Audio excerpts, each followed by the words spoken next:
हरे Krishna sir. हरे कृष्णा। हरे Krishna sir, आपकी videos हम हमेशा देखते हैं। Thank you. और आपके दर्शकों ने आपकी वीडियोस को काफी लाइक्स दिए हैं, उन्होंने काफी अच्छा कहा है उसके बारे में। इसके लिए मैं उनका हृदय से आभार व्यक्त करता हूँ। तो सर, बहुत सारे प्रश्न हमारे पास आते रहते हैं और दर्शक भी काफी जिज्ञासा में रहते हैं और जानने की जिज्ञासा होती है उनकी। और हमेशा ही हमारे पास भी पूछा गया है कि एक प्रश्न उसमें से हमेशा कॉमन है, और वह यह है कि सर, एक आम समस्या एक सामान्य व्यक्ति, विशेषकर युवा वर्ग, अनुभव करता है, और वह यह है कि आत्मविश्वास की कमी, हेजिटेशन और हीन भावना का प्रादुर्भाव, इंफेरियोरिटी कॉम्प्लेक्स। तो इस संदर्भ में आप क्या उपाय बताएंगे हमारे दर्शकों को? ठीक है, जैसे कि आत्मविश्वास की कमी, अब इसी को आप एनालाइज करेंगे तो इसी से ही हमें इसका सॉल्यूशन मिल जाएगा। जब कोई प्रॉब्लम या कोई समस्या होती है तो साथ साथ में उसका निदान भी साथ ही होता है। आत्मविश्वास, अब इसको संधि विच्छेद करें, और की कमी, तो हम आत्मा है बेसिकली। ए विश्वास की कमी जब होती है तो उसी स्थिति को हम आत्मविश्वास की कमी या इंग्लिश में हम लैक ऑफ कॉन्फिडेंस कहते हैं। और इसी से ही फिर पैदा होते हैं इन्फीरिटी कॉम्प्लेक्स, हीन भावना। हीन माने निम्न भावना, एक उच्च भावना होगी, एक निम्न होगी। तो हीन और निम्न एक ही चीज है। तो जब आपकी मन स्थिति निम्न स्तर में चली जाती है, अधोगामी हो जाती है, उसी अवस्था को हम हीन भावना या इन्फीरिटी कॉम्प्लेक्स, आत्मविश्वास की कमी, या कुछ भी नाम उपनामों से आप कह लो, वो अवस्था आती है। तो ये कैसे होता है? जो भी हमारा जो चरित्र है, जैसे कि मैंने पिछले वाले वीडियो में बताया, चिंतन का सीधा सीधा प्रभाव हमारे चरित्र पर पड़ता है। चिंतन एंड चरित्र, they are directly proportional to each other. तो ठीक हीन भावना अगर हो रही है, इंफिनिटी कॉम्प्लेक्स अगर आ रहा है, ये स्थिति में अगर आप आए हैं, तो स्वाभाविक सी बात है कि आप ऐसे जो है चिंतन से आप परिपूर्ण हैं। अब दूसरी बात आती है कि ऐसा चिंतन आप क्यों कर रहे हैं? तो चिंतन हम जो भी अपने आसपास देखते हैं और सुनते हैं, वो हमारे चिंतन को प्रभावित करता है। अभी हम आपको माने कोई चीज दिखाएंगे, तो वो जो भी आपने देखा, उसका चिंतन आपका कुछ समय तक चलता रहेगा, जब आप पूरा देख लेंगे उसके बाद भी। और जो सुनना, मैं अभी आपको कहूंगा कि भाई फलाने वाले हलवाई के गुलाब जामुन बहुत अच्छे हैं, तब कुछ समय के लिए आपके मस्तिष्क में, आपके हृदय में उसका असर पड़ेगा, आपके दिलो दिमाग पर। अब मैं फिर कल यही बात बोला, आप मेरे पास रोजाना आए, 5-6 दिन आए, और मैंने वही बात आपको बोली जो कल बोली थी, परसों बोली थी। तो होगा क्या, वो चिंतन इतना प्रगाढ़ हो जाएगा कि आप और सारे काम नाम छोड़ करके और फिर कहेंगे चलो यार, आज वो जो सर इतनी तारीफ करते हैं उस हलवाई की गुलाब जामुन की, चलो आज खा के आ जाते हैं।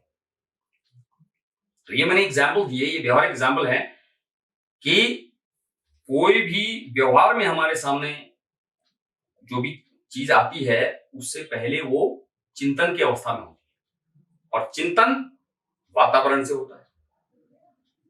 तो जिनकी समस्या आत्मविश्वास की कमी, इंफिनिटी कॉम्प्लेक्स है, तो स्वाभाविक सी बात है कि उनका वातावरण उसी प्रकार का है। उसी प्रकार के लोगों के इर्द गिर्द रहते हैं जो नकारात्मक सोच, नकारात्मकता की बात करते हैं, असफलताओं की बातें करते हैं। दो तरह के व्यक्ति होते हैं। अभी कोई, फॉर एग्जाम्पल इसी वक्त को ले लीजिए आप, कोरोना। अब कोरोना में कोई रो रहा है, और कोरोना को कोई करुणा समझ रहा है। एक ही बात है, आपका चिंतन, आप उसको कैसे रिसीव कर रहे हैं, कैसे ग्रहण कर रहे हैं, वो वो आपके व्यक्तित्व को उसी ढंग से फिर आगे ढालेगा। तो आत्मविश्वास की कमी, मूल विषय यही है। हम आत्मा हैं, लेकिन हम ये विश्वास खो चुके हैं, और फिर उसी के परिणाम स्वरूप हमारी ये दशा हुई है और उसी हिसाब से हमारी दिशा भी निर्धारित हो रही है। हम जो है उस गोल पे नहीं जा पा रहे हैं जो हमने सेट किया। और भी इसके जो है कारण है, जैसे नकलीपन का होना, किसी की नकल करना, हम वैसा बनना चाहते हैं, ऐसा बनना चाहते हैं, आप समझे ना। तो उसमें क्या है, हम अपनी ओरिजिनलिटी को नहीं ध्यान दे रहे हैं। अब आप में कोई अच्छी क्वालिटी है, आप एक बहुत अच्छे फुटबॉल खिलाड़ी हैं, अब मैं जो हूँ चाहता हूँ कि यार मैं भी ऐसे बनूं, लेकिन मेरे अंदर फुटबॉल खेलने का एक्ट नहीं है, वो क्वालिटी नहीं है, लेकिन मैं जबरदस्ती बनना चाहता हूँ, जबरदस्ती आपका वो कर रहा हूँ, अनुकरण कर रहा हूँ, बगैर अपने को जो है एनालाइज करे, और फिर मैं बन नहीं पाऊंगा, तो फिर क्या होगा, ये इससे इंफिनिटी कॉम्प्लेक्स मेरे अंदर आएगा। तो लिहाजा हम दूसरे से प्रेरणा तो जरूर लें, लेकिन कुछ बातें हम अनुकरण नहीं कर सकते। अनुसरण और अनुकरण दोनों में फर्क है।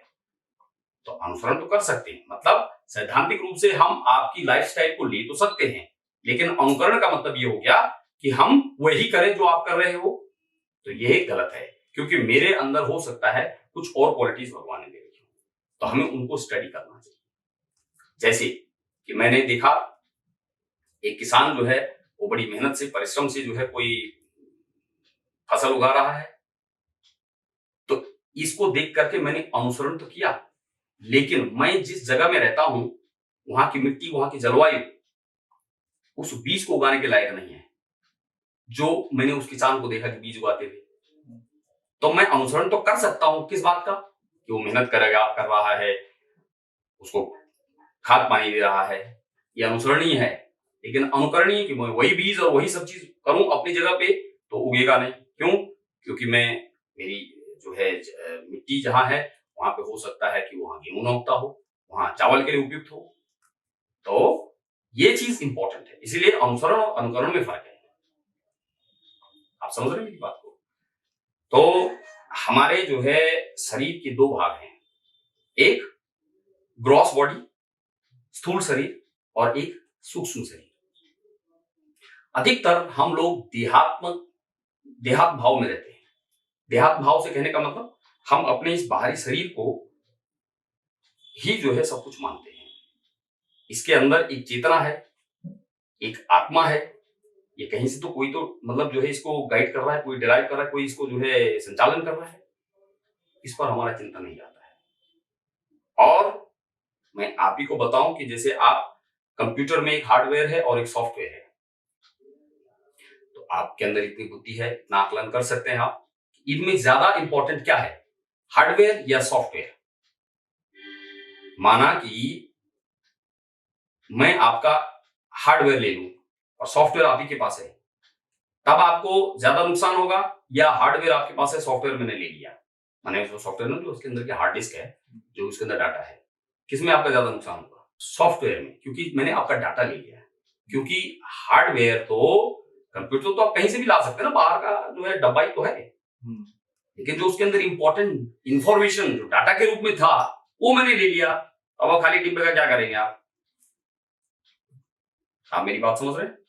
इसलिए हम जो है इस शरीर पर ज्यादा चिंतन करते हैं, इसको बोलते हैं देहात्म। आत्म भाव में हम स्थित नहीं है, और जब आत्म भाव में हम स्थित नहीं है तो भाव पैदा ही कहां से होगा? इसीलिए उसको बोलते हैं आत्मविश्वास की कमी। तो अब कुछ भी चीज हमें चाहिए तो उसके स्रोत पे जाना पड़ता है। अगर आपको आत्मविश्वास जगाना है तो आपको ऐसे व्यक्तियों के संपर्क में जाना पड़ेगा, करना अपने को लाना पड़ेगा जो आत्मविश्वास से लबरेज है। मैं इसके लिए उदाहरण देता हूं। त्रेता में जो है मैं हनुमान जी का चरित्र से जो सीखा हूं, मैंने उसको अपने ढंग से इंटरप्रेट किया कि हम सब जो है उस हनुमान जी की तरह हैं जो अपनी शक्ति भूले हुए हैं किसी अभिशाप के कारण से।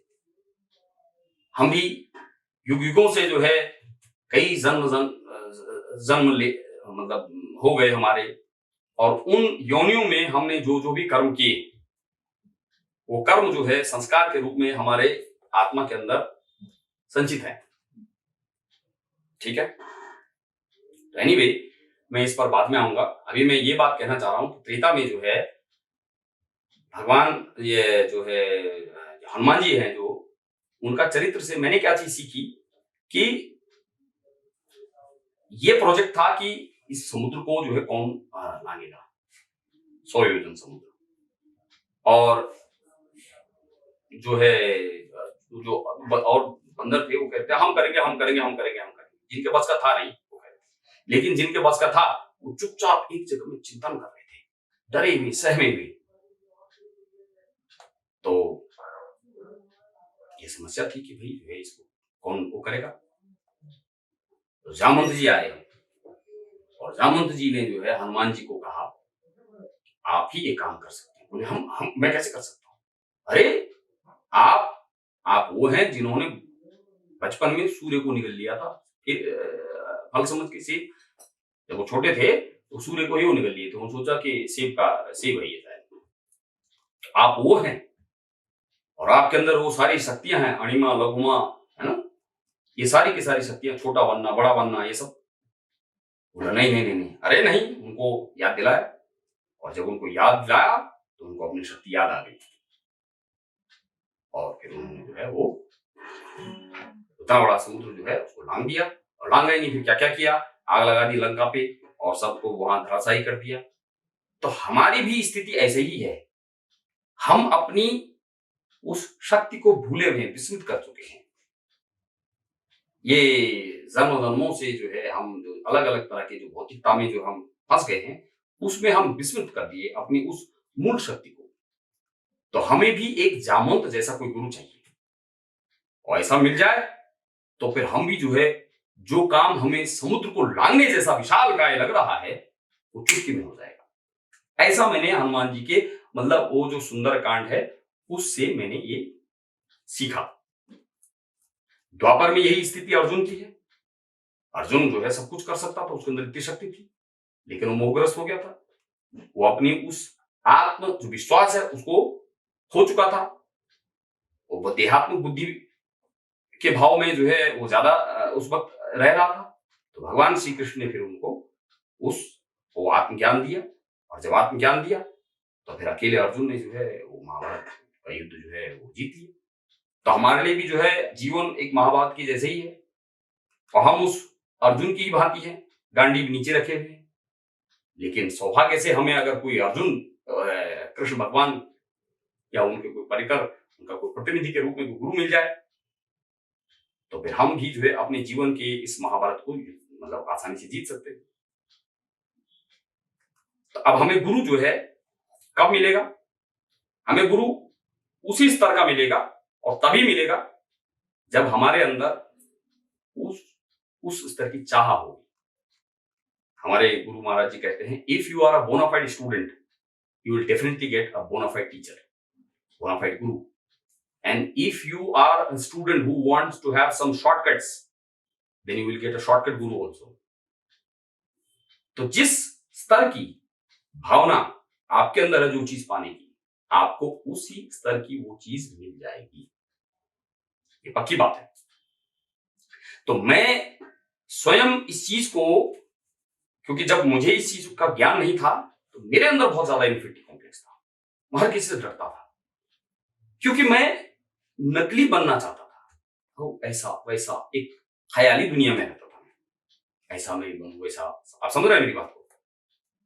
लेकिन धीरे धीरे धीरे धीरे धीरे करके मुझे जब ये ज्ञान हुआ कि मेरे अंदर भगवान ने एक ऐसा कोई क्वालिटी दी है, कोई ऐसा गुण है जो किसी और के अंदर, पूरे विश्व में, पूरे ब्रह्मांड में किसी और के अंदर नहीं है। मैं उसको ढूंढूं, उसको एक्सप्लोर करूं, उसका अन्वेषण करूं और उस पर काम करके और फिर जो है मैं अपने को प्रस्तुत करूं, तो वो एक यूनिक सी चीज समाज के सामने आएगी। और जब से मैंने ऐसा करना शुरू किया तो उसके मेरे को सकारात्मक रिजल्ट मिले शुरू हुए। दूसरी बात, उच्चाकांक्षा। उच्चाकांक्षा से मतलब ये कि जरूरत से ज्यादा अपेक्षा रखना। आप उच्चाकांक्षा आपको दास्तां की तरफ धकेलती है। मुझे आपसे कोई आकांक्षा है, तो मैं उस आकांक्षा के वशीभूत होकर के स्वाभाविक रूप से आपकी दास्तां करने लग जाऊंगा। किसी तरह की चापलूसी करूंगा, किसी तरह की जी हुजूरी करूंगा, क्योंकि मुझे वो अपेक्षा है आपसे कि आप मेरे लिए कुछ करेंगे। तो ये जो अपेक्षा है, उच्चाकांक्षा इसी को बोलते हैं। आपके लिए जो है एक अभिशाप है। आप उच्चाकांक्षा न करके बल्कि अपने कर्म उस पर विश्वास करते ही, और फिर रिजल्ट आपको इसका डेफिनेटली मिलेगा। मुझे ये बात कैसे समझ में आई? पहले मैं इस बात को समझ नहीं पाता था। भगवान श्री कृष्ण ने गीता में कहा, कर्मण्येवाधिकारस्ति मा फलेषु कदाचन। हे अर्जुन, तू कर्म कर, फल की चिंता मत कर। तो मैं इसको ऐसे समझता था, यार जब फल की ही चिंता नहीं करनी है तो कर्म करने के लिए हम प्रेरित कैसे होंगे? भाई, आप कोई भी कर्म जो है तभी तो करोगे जब आपको फल जो है दिखेगा, यार वो फल है, तभी जाकर के आप कर्म करोगे। पेड़ पे कोई फल लगा हुआ है तो आप उसको तोड़ने के लिए तभी तो आप जो है पेड़ में चढ़ोगे, वो कर्म करोगे। और भगवान कह रहे हैं कि फल की चिंता मत कर और तू कर्म करे जा। तो अगर हम फल की ही जो है अपेक्षा नहीं रखेंगे तो कर्म करने के लिए हम प्रेरित कैसे होंगे? लेकिन बाद में गुरु महाराज जी की कृपा से, गुरुजनों के आशीर्वाद से मुझे इस चीज का ज्ञान हुआ कि मैं उसको पहले रॉन्गली इंटरप्रेट कर रहा था। असल में इसका जो संबंध है वो न्यूटन का थर्ड लॉ जो हमने पढ़ा फिजिक्स में, behind every action there is equal and opposite reaction, वो न्यूटन का थर्ड लॉ नहीं है। क्योंकि न्यूटन जब नहीं था तब भी ये लॉ था। तो ये हमारी दास्ता की मानसिकता का वो प्रदर्शित करती है कि behind every action there is equal and opposite reaction. चूंकि न्यूटन ने ये बात कही तो न्यूटन का नियम कह देते हैं। न्यूटन का नियम है, प्रकृति का नियम है। जिसने ये ब्रह्मांड बनाया, ब्रह्मांड बनाने के साथ में उसने नियम भी बना दिया। तो जिस स्तर पर आप काम करेंगे, आपको ठीक उसी स्तर पर आपको प्रत्युत्तर मिलेगा। स्थूल स्तर पर करेंगे, स्थूल स्तर पर जवाब मिलेगा। सूक्ष्म स्तर पर करेंगे, सूक्ष्म स्तर का ही आपको प्रत्युत्तर मिलेगा। इसका मतलब है कि अगर मैं आपको थप्पड़ मारूंगा तो ये स्थूल काम है, तो इसकी प्रतिक्रिया भी वही होगी, आपके गाल में जो है इधर जो है चोट लगेगी। और अगर मैं आपको मन से कुछ जो भी अगर प्रेम का भाव रखता हूं तो आपके मन में भी जो है उसी का प्रेम का भाव का प्रादुर्भाव होगा। और अगर घृणा नफरत का भाव पैदा होगा तो फिर आपके मन में भी वही भाव पैदा होगा। जिस स्तर से क्रिया हो रही है उसी स्तर से प्रतिक्रिया हो रही है। जब मैं ये न्यूटन का थर्ड लॉ, जो कि न्यूटन का थर्ड लॉ नहीं है, बेसिकली प्रकृति का नियम है, जब मैंने इसको पढ़ा तब मुझे ये बात समझ में आई कि भगवान श्री कृष्ण ने अर्जुन को इसलिए कहा कि कर्मण्येवाधिकारस्ते मा फलेषु कदाचन, तो कर्म कर, फल की चिंता मत कर। क्योंकि when you do an action, the reaction is bound to come, प्रतिक्रिया तो होगी, इसलिए तो उसकी चिंता मत कर। तब मेरे को ये सही दृष्टि, और जब ये बात सही समझ में आई, फिर मेरी दूसरों से अपेक्षा खत्म हो गई। क्योंकि अंग्रेजी में कहावत है, chase behind the quality and quantity will चीज यू। आप गुणवत्ता के पीछे आप भागे और फिर सब चीज आपके पीछे पीछे आती रहेगी। मान सम्मान यश सब चीज आपके पीछे आती रहेगी। और एको साधे सब सदी, सब साधे सब जाए।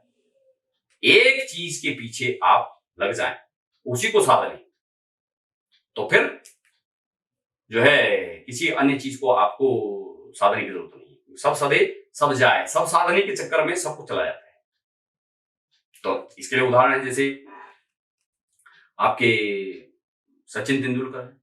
मैंने सुना कि वो हाई स्कूल भी पास नहीं, लेकिन सचिन तेंदुलकर ने एक विधा चुन ली, स्पोर्ट्स, खेल। और उस खेल में भी अनेक जो है तरह के खेल हैं, उसमें भी क्रिकेट चुना। और उस क्रिकेट में भी बहुत सारे तरह की चीजें हैं, जैसे बॉलिंग है, बैटिंग है, फील्डिंग है। उसमें भी उसने केवल एक चीज पर ध्यान दिया, और वो क्या? बैटिंग। और उसी पर इतना ध्यान दिया कि उसी के प्रतिफल के रूप में आज सचिन तेंदुलकर को मतलब क्रिकेट के फील्ड में भगवान कहा जाता है। ये उपमा किसने दिलाई? और वैसे वाइफ को फील्ड है। तो हम जो है, मेरे को इन सब चीजों से ये शिक्षा मिली कि हम जो है जब तक अपने आपे को एक्सप्लोर नहीं करेंगे कि हमारे अंदर क्या है, और अनावश्यक नकलीपन वाले जीवन में जीते रहेंगे, दूसरे जो है वो देखा सीखी करेंगे, तब तक हम इसी तरह के भाव में हमेशा बने रहेंगे। मुझे जब आपसे एक्सपेक्टेशन ही नहीं है, आप करके देखिएगा, जिन आदमियों से आपको कोई एक्सपेक्टेशन नहीं, वहां आपको किसी भी तरह का भय नहीं रहता। आपको भय कहां लगता है? जहां से आपको अपेक्षा है। आपकी कोई दोस्त है, अब आप चाहते हैं यार इसको बुरा कोई बात न लग जाए, तो बस यही भाव आप कॉन्शियस हो जाएंगे, आप संकुचित हो जाएंगे, आप अपने आपे में नहीं रह पाएंगे। आपका जो अपना अपू है वो नहीं रहता। अब घर में आप जो है फ्री स्टाइल में रहते हैं, कोई ऐसा एक्सपेक्टेशन नहीं, वहां सब आपको आपके स्वरूप में जानते हैं। तो ठीक यही बात ऑडियंस के सामने भी, अगर आप जा रहे हैं तो आपको ये जो है तभी समस्या ग्रसित होगी, सताएगी, जब आप इस भाव में जाएंगे, यार हम जाएंगे, हम जो है ऐसी स्पीच देंगे कि बस स्तब्ध रह जाएंगे, तालियां मिलेंगी।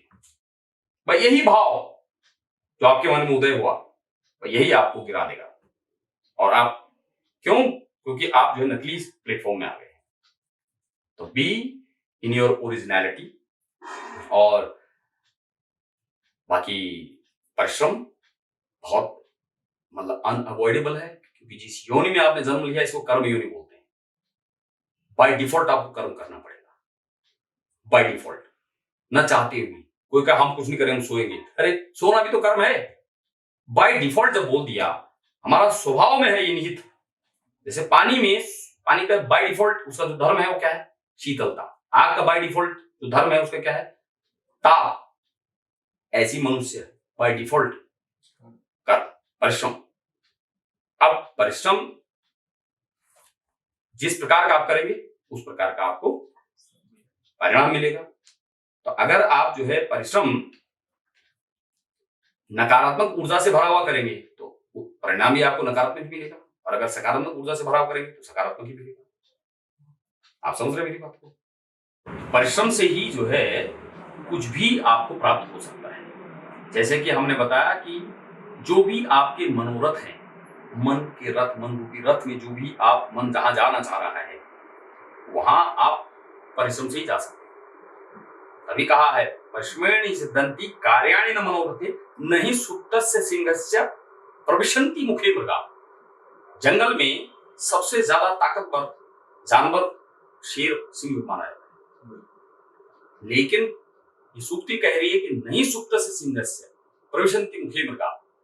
ऐसे ही जो है शेर के मुख में मृग जो है प्रवेश नहीं करते अपने आप की। शेर राजा आप मुंह खोलो हम अपने आप आ जाएंगे, उसको भी परिश्रम करना पड़ता है। तो फिर कंक्लूजन क्या निकला? हम अगर आत्महीनता की भावना से जो है ऊपर उठना चाहते हैं तो सबसे पहले तो आप अपने को पहचानिए कि आप ये शरीर नहीं है, आप एक आत्मा है। आपके अंदर वही ताकत है जो कि परमात्मा की है, और चूंकि आप उसको बिसर चुके हो। इसको मैं एक सामान्य उदाहरण से समझाना चाहता हूं। फॉर एग्जाम्पल, आपकी और मेरी कार एक ही कंपनी की है, और जब एक ही कंपनी की तो उसकी स्पीड फॉर एग्जाम्पल 200 किलोमीटर प्रति घंटे की है मान लीजिए। अब तुम जो है चला रहे हो 200 किलोमीटर प्रति घंटे की रफ्तार से, तो यहां से दिल्ली 200 किलोमीटर है मान लीजिए, तो तुम 1 घंटे में पहुंच जाओगे, और मैं चला रहा हूं 100 किलोमीटर प्रति घंटे की रफ्तार से, तो फिर मैं 2 घंटे में पहुंच। एक ही कंपनी की कार है, लेकिन आप 1 घंटे में पहुंच गए और मैं 2 घंटे में पहुंचा, और मैं अंदर ही अंदर उड़ रहा हूं, यार ये कैसे पहुंच गया यार? तो ये उड़ना मेरी अज्ञानता को झलकाता है, क्योंकि मुझे ज्ञान नहीं है। अरे यार उसके पास भी तो वही कार है जो मेरे पास है। मैं भी अगर अपना एक्सीलरेटर उतना ही दबा देता 200, तो हम और तुम बराबर पहुंच जाते। तो इस उदाहरण से ये हम बताने की कोशिश कर रहे हैं कि हमारे अंदर जो चिप है ना आत्मा रूपी, वो उसी फैक्ट्री से सब बन के आए हैं, परमात्मा से। तो गुणात्मक रूप से हमारे अब तुम्हारे हर एक के अंदर बराबरता है, समानता है, गुणात्मकता में कोई अंतर नहीं है। बाहरी रंग रूप ये मैटर नहीं करता है। जैसे कार का कलर, एक ही कंपनी है, कार का कलर कुछ और हो सकता है, उसका रंग रूप से अलग हो सकती है, लेकिन उसका अंदर का इंजन दोनों कैसे। एग्जैक्टली हम जो है उसका बराबर चिंतन करें। हम देहात्मक बुद्धि से बहुत ज्यादा हम उसमें न रह करके हम आत्म स्वरूप में स्थित हों, और आत्म स्वरूप में स्थित होने के लिए आपको ऐसी ही आत्म साक्षात्कार जो जो गुरु हैं उनके सानिध्य में आपको जाना है। अगर आप जाएंगे तो आपको उनका आशीर्वाद मिलेगा। अपने 3 तरह के गुण होते हैं, तमोगुण, रजोगुण और सतोगुण। ये हम अगले वाले उसमें व्याख्या करेंगे। फिलहाल तो मैं यही कहूंगा कि आप प्रभु पर विश्वास करें और परिश्रमी बने, आलसी मत बने, क्योंकि आलस सबसे बड़ा अभिशाप है। अधिकतर हम किस तरह की मानसिकता से ग्रसित हैं? एक अंग्रेजी में कहावत है, everybody wants to enjoy heaven but nobody wants to die. हर कोई जो है स्वर्ग का आनंद तो लेना चाहता है, मरना कोई नहीं चाहता, और ऐसा संभव है नहीं। आप बगैर मरे स्वर्ग का आनंद ले नहीं सकते, तो आपको मरना पड़ेगा। यहाँ पर मरने से मतलब है कि आपको अपने मन को मारना पड़ेगा। मन को मारने का मतलब क्या है? मन ने बहुत तांडव मचा रखा है। मन ही आपको इधर उधर, उसी ने आपको घनचक्कर बनाया, गधा बनाया। बहुत बड़ा विषय है वैसे, और मैं इसको संक्षेप में समझने की कोशिश करूंगा। मन आपको अपनी इच्छाओं को मनवा रहा है। आपकी आंखें कह रही है मुझे ये चीज दिखा, और लगे उसको दिखाने पे। जीभ कह रही मेरे को ये चटा, और लगे उसको चटाने पे। कान कह रहे मुझे ये सुना, त्वचा कह रही मुझे ये स्पर्श करा। तो ये सारे के सारे जो इंद्रियां जो बहिर्मुखी हैं, ये खींच रहे हैं अपने अपने, और तुम अकेले कहां जाए, यहां जाए, वहां जाए, वहां जाए। ये दशा आपकी स्वयं के अपने कारणों से हुई है। अब ये मन जो है इतना तांडव जो मचा रहा है, आपको अभी उसको बस में करने की टेक्निक नहीं है। तो आपको वो टेक्निक देते हैं आत्म स्वरूप में स्थित जो गुरु होते हैं, और वो आपको अवश्य मिलेंगे अगर आपके अंदर उस गुरु को पाने की सच्ची लगन, सच्ची इच्छा जागृत होगी। तब आप इस समस्या से ग्रसित नहीं। इसका बखान मैं अगले वाले वीडियो में करूंगा कि मन किस तरह से हमारे जो है व्यक्तित्व पर उसका असर डालता है, क्योंकि अभी कोई बहुत बड़ा विषय है। तो आप परिश्रमी बने, आलसी न बने, अच्छी संगति में जाए, जो आत्मविश्वास से भरपूर व्यक्ति हैं उनको अपना मित्र बनाए, उनको अपना गुरु बनाए। और कई लोग मेरे को बोलते हैं कि हमें ऐसे मिलते नहीं है। देखिए, आज की टेक्नोलॉजी में आपके पास में मोबाइल फोन से, स्मार्टफोन से, तो यूट्यूब के जरिए आप उनसे संपर्क कर सकते हैं। तो एक होता साथ और एक होता संग। साथ से ज्यादा इंपॉर्टेंट होता संग। साथ का मतलब जैसे अभी आप मेरे साथ में हैं, ये साथ है। तो जिन साथ हमेशा संभव नहीं है, क्योंकि आप हर वक्त आप और हम एक दूसरे के साथ नहीं रहते, लेकिन संग हमेशा संभव है। संग का मतलब क्या है? आप अभी मेरे सामने नहीं है, लेकिन मैं आपका चिंतन कर रहा हूं, तो चिंतन में आप मेरे साथ हैं, तो उसको साथ नहीं बोलते, उसको संग बोलते। इसलिए साथ से ज्यादा इंपॉर्टेंट संग होता है। और संग आप बराबर नोटिस करते रहिए, आप किसका संग कर रहे हैं, ये तो आप बेहतर जानते हैं, हमें तो आप झूठ बोल देंगे। और जिसका आप संग कर रहे हैं, संगति उसी की लगेगी आपको। इसलिए अपने संग को परिष्कृत करते रहें, बार बार नोटिस करते रहें, मैं किसका संग कर रहा हूं। जिसका आप संग कर रहे हैं, गारंटेड आपके चरित्र पे उसका प्रभाव कमोबेश नहीं, पूर्ण रूप से 100% पड़ता है। ये मेरा व्यक्तिगत अनुभव है, ये मेरा व्यक्तिगत अनुभव। तो इसलिए एजुकेशन एक समस्या थी, मैं भूल भी गया, और ये एक ऐसी प्रोसेस है, एक बार अगर आप इसको इरिवर्सिबल प्रोसेस बोलते हैं। इरिवर्सिबल प्रोसेस का मतलब क्या? दूध से एक बार दही बन गई ना, तो फिर दही से दूध वापस नहीं बनता। एक बार बन गया तो बन गया। अब दूध के अंदर दही है, घी है, मक्खन है, सब चीजें, लेकिन उसको वैसे नहीं दिखता, तो प्रोसेस करना पड़ता है।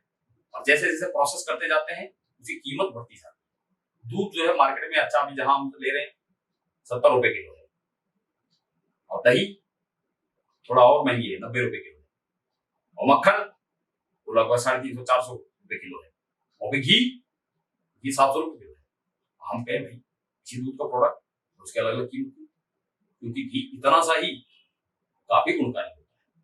जितना आपको पोषण इतने से घी मिल जाएगा उतने के दूध बहुत सारा पीना पड़ेगा। तो ऐसे ही है, अभी आपकी कीमत एक दूध के समान है, आप ही के अंदर घी है, मक्खन है, दही है, सब चीज है, लेकिन उसको प्रोसेस में लाना पड़ेगा। उसी प्रोसेस को हम, और फिर बाय प्रोडक्ट के रूप में, जैसे फॉर एग्जांपल आप जब आपको छाछ नहीं चाहिए, आपको तो घी चाहिए, तो दूध से ही बनेगा।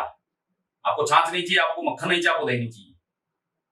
लेकिन जिनको ये घी बनाना आता है दूध से, उनको मालूम है कि ये दूध, दही और मक्खन और छाछ ये बाय प्रोडक्ट में बनेगा ही बनेगा। आपको नहीं भी चाहिए तब भी बनेगा।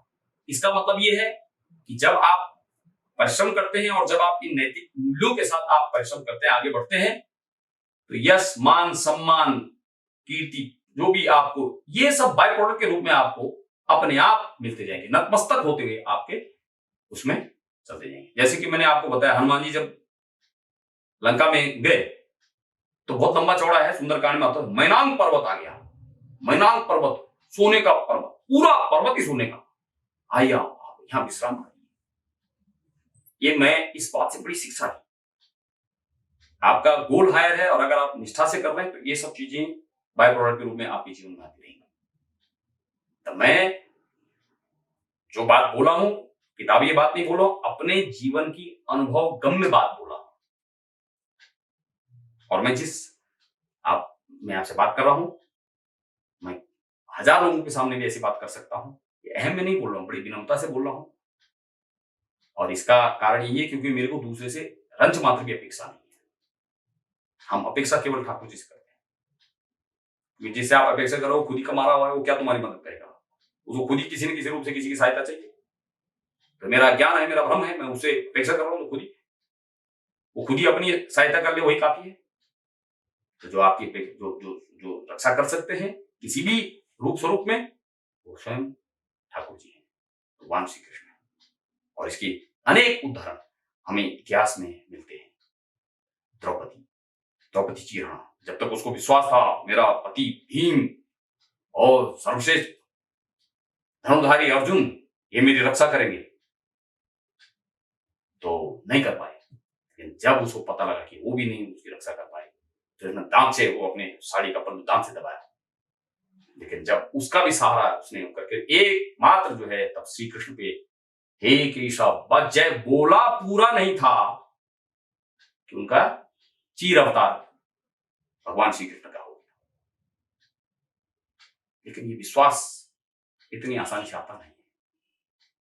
ये विश्वास कैसे आएगा, इसको हम अगले वाले वीडियो में इसको यहां से कंटिन्यू करेंगे। मैं दर्शकों से बोलना चाहूंगा, अगर आपको इससे संदर्भित कोई भी जो है समस्या अगर है, तो आप कमेंट बॉक्स में लिख सकते हैं, मेरे से पर्सनली भी बात कर सकते हैं।